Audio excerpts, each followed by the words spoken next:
Hi friends, നമ്മൾ ഇന്ന് ഉണ്ടാക്കാൻ പോകുന്നത് മുട്ടച്ചോറ് അല്ലെങ്കിൽ എഗ് റൈസ് ആണ്.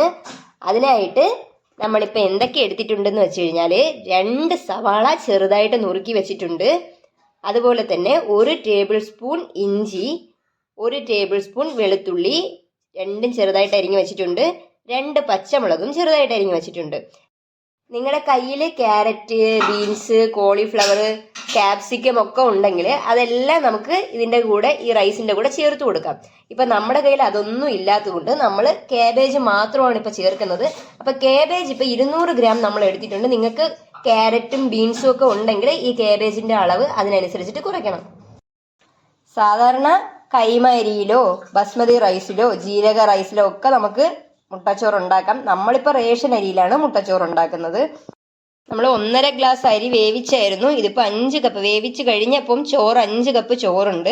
ഇതിപ്പോൾ നമ്മൾ ഉപ്പിട്ടാണ് വേവിച്ച് വെച്ചിരിക്കുന്നത്. ആദ്യമേ തന്നെ ചട്ടി അടുപ്പത്ത് വെച്ചിട്ട് അതിലേക്ക് ആവശ്യമായിട്ടുള്ള എണ്ണ ഒഴിച്ചു കൊടുക്കുക. നമ്മളിപ്പോൾ സൺഫ്ലവർ ഓയിലാണ് ഒഴിക്കുന്നത്. 1 ടേബിൾ സ്പൂൺ സൺഫ്ലവർ ഓയിൽ ഒഴിച്ചു കൊടുക്കുന്നു. വേണമെങ്കിൽ ഇതിന് പകരം നെയ്യും യൂസ് ചെയ്യാം. ഇപ്പം നമ്മുടെ എണ്ണയൊക്കെ നല്ലപോലെ ചൂടായിട്ടുണ്ട്. നമ്മൾ ചൂടായ എണ്ണയിലേക്ക് ഇഞ്ചിയും വെളുത്തുള്ളിയും തട്ടിക്കൊടുത്തിട്ട് നമുക്ക് നല്ലപോലെ വഴറ്റിയെടുക്കാം.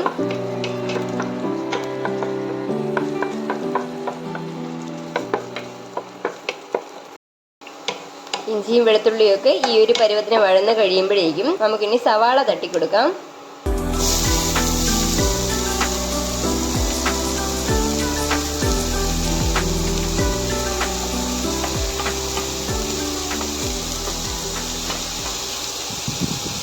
പച്ചമുളകും ചേർത്ത് കൊടുക്കുക. എന്നിട്ട് വീണ്ടും നല്ലപോലെ വഴറ്റിയെടുക്കുക.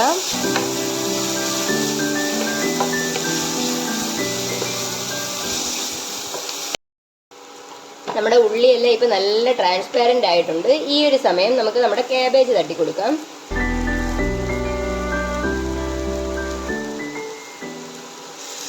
അതും കൂടി ചേർത്ത് നല്ലപോലെ വഴറ്റി കൊടുക്കുക.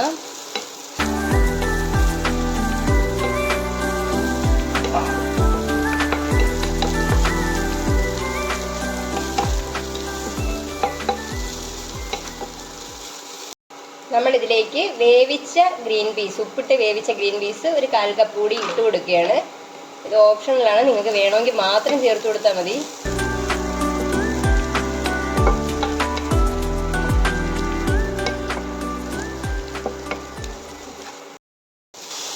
ഇത്രയും വഴന്ന് കഴിയുമ്പോഴേക്കും ഒരു തക്കാളി അരിഞ്ഞതും കൂടി നമ്മളിതിലേക്ക് ചേർത്ത് കൊടുത്ത് വീണ്ടും നല്ലപോലെ വഴറ്റി കൊടുക്കുക.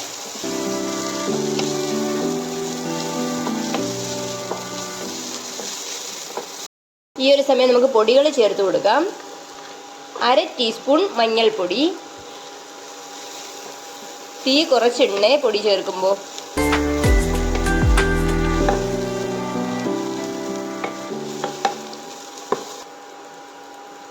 1 ടീസ്പൂൺ മല്ലിപ്പൊടി. 1 ടീസ്പൂൺ കാശ്മീരി മുളക് പൊടി. അതും കൂടി ചേർത്ത് അതിൻ്റെ പച്ചമണം മാറ്റുക.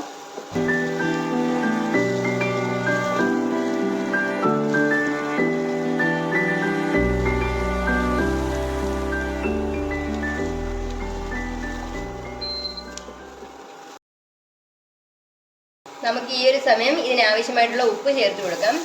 നമ്മളിപ്പോൾ 1/2 ടീസ്പൂൺ ഉപ്പാണ് ചേർത്ത് കൊടുത്തത്. നിങ്ങളുടെ ടേസ്റ്റിനനുസരിച്ചിട്ടുള്ള ഉപ്പ് ചേർക്കുക.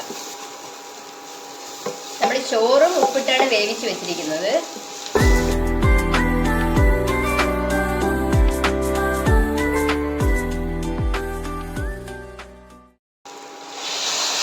ഈ ഒരു സമയം നമുക്കിതിലേക്ക് വെള്ളം ചേർത്ത് കൊടുക്കാം. നമ്മളിപ്പോൾ 1/2 കപ്പ് വെള്ളമാണ് ചേർത്ത് കൊടുത്തത്. നമ്മുടെ പച്ചക്കറി എല്ലാം ഇതിൽ കിടന്ന് വേവാൻ വേണ്ടിയിട്ടാണ് നമ്മൾ വെള്ളം ചേർത്ത് കൊടുക്കുന്നത്. ഇനി ഈ വെള്ളം വറ്റണം. ഇനി നമുക്കിതിനെ അടച്ചു വെച്ച് കുറച്ച് സമയം വേവിക്കാം. ഇടയ്ക്കിടയ്ക്ക് ഇങ്ങനെ തുറന്നു കൊടുത്തിട്ട് നമ്മൾ ഇളക്കി കൊടുക്കണം.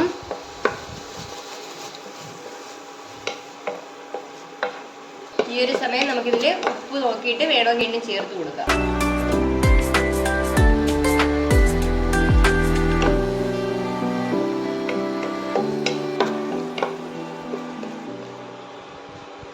വീണ്ടും അടച്ചു വെച്ച് വേവിക്കാം.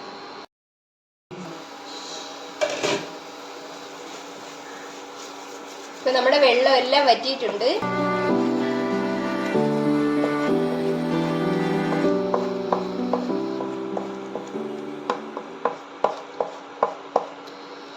ഈ ഒരു സമയം നമുക്ക് ഇതിലേക്ക് മുട്ട പൊട്ടിച്ചൊഴിച്ചു കൊടുക്കാം. നമ്മളിപ്പോൾ 4 മുട്ടയാണ് എടുത്തിട്ടുള്ളത്.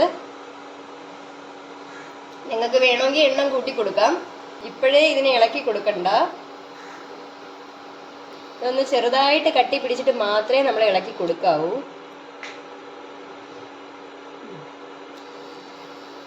ഇനി നമുക്ക് നല്ലപോലെ ഇതിനെ ഇളക്കി കൊടുക്കാം.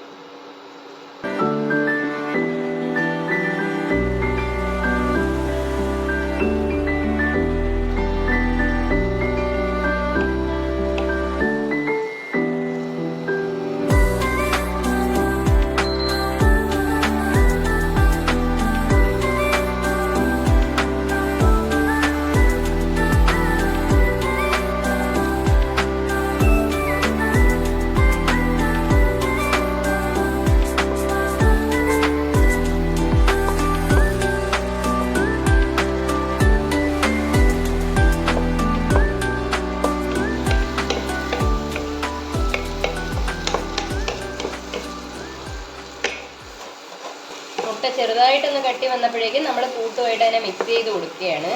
ഒരുപാട് മുട്ട ഉണങ്ങിപ്പോകാൻ പാടില്ല. അതിന് മുമ്പ് തന്നെ നമ്മൾ മിക്സ് ചെയ്ത് കൊടുക്കണം.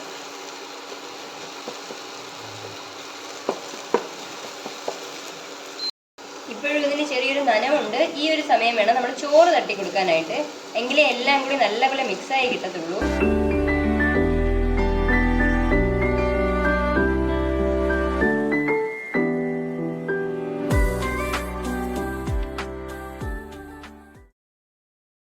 നിങ്ങൾക്ക് വേണമെങ്കിൽ 2 മുട്ടയും കൂടി ചേർത്ത് കൊടുക്കാം.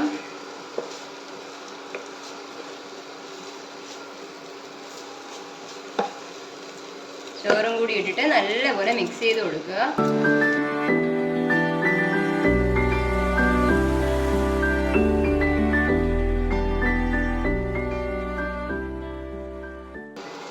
ചോറ് വേവിച്ച് വെച്ചിരിക്കുന്നുണ്ട്. നമ്മൾ കൂട്ടനുസരിച്ചിട്ട് തട്ടി കൊടുത്താൽ മതി. എല്ലാം കൂടി ഒന്നിച്ച് തട്ടിക്കഴിഞ്ഞാൽ ചിലപ്പോൾ ചോറിനനുസരിച്ചിട്ടുള്ള കൂട്ട് കാണത്തില്ല.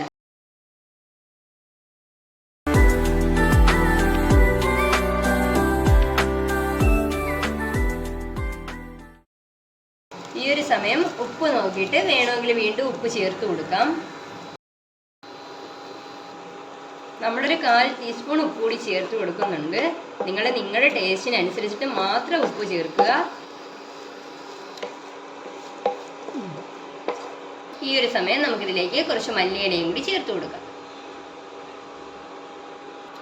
ഈ ഒരു 5 മിനിറ്റ് തീ നല്ലപോലെ കുറച്ച് സിമ്മിലിട്ടിട്ട് 5 മിനിറ്റ് ഇതുപോലെ വച്ചിരിക്കുക. നമുക്കിത് തുറന്നു കൊടുക്കാം. ഇനി നമുക്ക് തീ ഓഫ് ചെയ്ത് കൊടുക്കാം. ഒരു 1/2 ടീസ്പൂൺ ഗരം മസാലയും കൂടി ചേർത്ത് കൊടുത്തായിരുന്നു കേട്ടോ. അത് നമ്മുടെ വീഡിയോയിൽ കിട്ടിയിട്ടില്ല. അപ്പം ഇത്രയേ ഉള്ളൂ, നമ്മുടെ മുട്ടച്ചോറ് റെഡി. കുഞ്ഞുങ്ങൾക്കൊക്കെ ലഞ്ച് ബോക്സിൽ കൊടുത്തേക്കാൻ പറ്റിയ ടൈപ്പ് ചോറാണിത്. അപ്പം എന്തായാലും എല്ലാവരും വീട്ടിൽ ട്രൈ ചെയ്ത് നോക്കണം. എന്തായാലും ഇഷ്ടപ്പെടുവാണെങ്കിൽ ലൈക്ക് ചെയ്യണം, ഷെയർ ചെയ്യണം, സബ്സ്ക്രൈബ് ചെയ്യണം. നിങ്ങളുടെ സജഷൻസ് കമൻറ്റ് ബോക്സിൽ രേഖപ്പെടുത്തണം. Thank you.